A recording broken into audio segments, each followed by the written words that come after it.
حمود لك هدول ايش عم ياكلوا هدول؟ سرق قوم امشي. ايش عم تاكل سرك ساعة انت هون انت وعبده؟ اخاي عم ناكل بذر تفاح.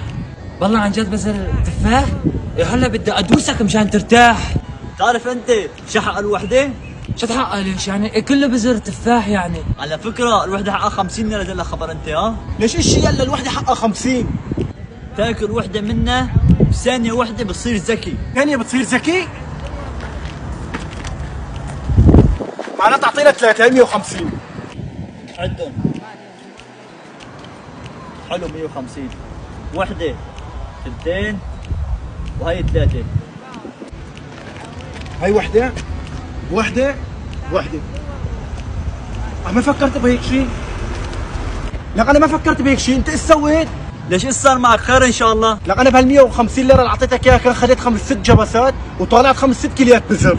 شفت شلون؟ الله اشتغل مخك انت، انا مو قلت لك بس تاكله بثانيه وحده بصير ذكي؟ يلا درمر يلا درمر يلا عمو يلا. حرام عليك انت. يلا. تجينا بأوبا